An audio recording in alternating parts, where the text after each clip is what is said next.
Shalom jemaat yang dikasihi Tuhan. Saya senang sekali bisa menjumpai Bapak Ibu di Salam Pagi. Apa kabar Bapak Ibu?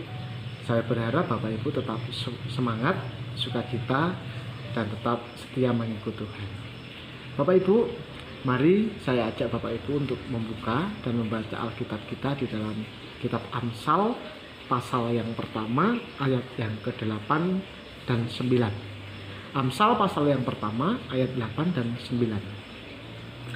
Hai anakku, dengarkanlah didikan ayahmu dan janganlah menyia-nyiakan ajaran ibumu.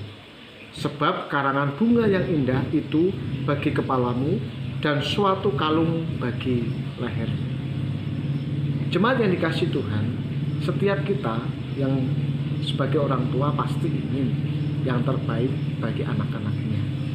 Itu sebabnya banyak orang tua yang memberikan nasihat, ajaran, dan didikan kepada anak-anaknya supaya kelak anaknya menjadi orang yang berhasil, anaknya menjadi anak yang baik dan setia serta taat kepada Tuhan. Tetapi seiring perkembangan zaman, anak-anak sekarang lebih tertarik kepada dunia yang lain. Nasihat orang tua banyak diabaikan, nasihat orang tua tidak banyak didengar. Bahkan kejahatan anak-anak pun mulai ada dan sering kita melihat Bapak Ibu. Nah, timbul pertanyaan dalam hati kita, bagaimana sih sebenarnya supaya anak-anak bisa mendengarkan dan menerima ajaran yang baik dan benar yang kita berikan. Kalau menurut teks ini Bapak Ibu, nasihat ini ditujukan kepada anak-anak. Tapi saya ingin mengubah pertanyaannya, bagaimana supaya kita menjadi orang tua yang mengajarkan dan memberikan didikan kepada anak-anaknya dan ajaran itu didengarkan oleh mereka.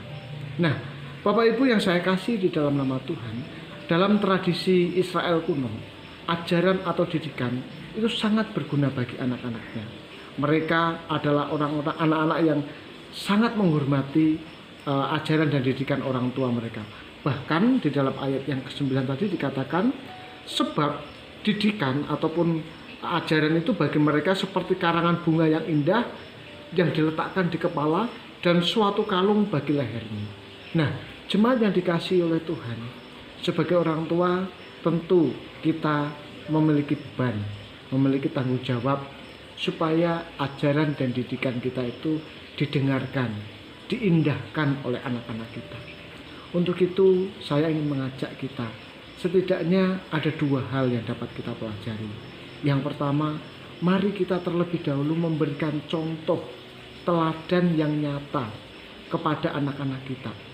Supaya apa? Supaya ajaran yang kita ajarkan kepada mereka itu boleh mereka terima dan mereka pahami. Dan mereka pun didorong untuk mengikuti teladan yang sudah kita berikan. Tentu anak akan menolak kalau kita memberikan ajaran dan didikan tetapi kita tidak melakukan ajaran dan didikan itu. Untuk itu, sebelum kita memberikan ajaran dan didikan, mari terlebih dahulu kita memberikan contoh dan teladan.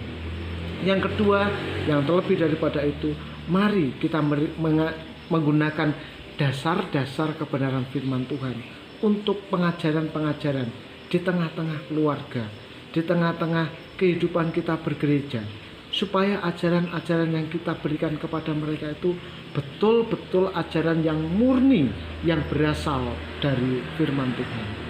Bapak Ibu yang saya kasih itu di dalam nama Tuhan, tentu indah apabila anak-anak kita mendengarkan didikan kita dan bahkan tidak menyia-nyiakan ajaran dari ibu-ibu atau dari panjenengan semuanya. Mari Bapak Ibu, jadilah orang tua.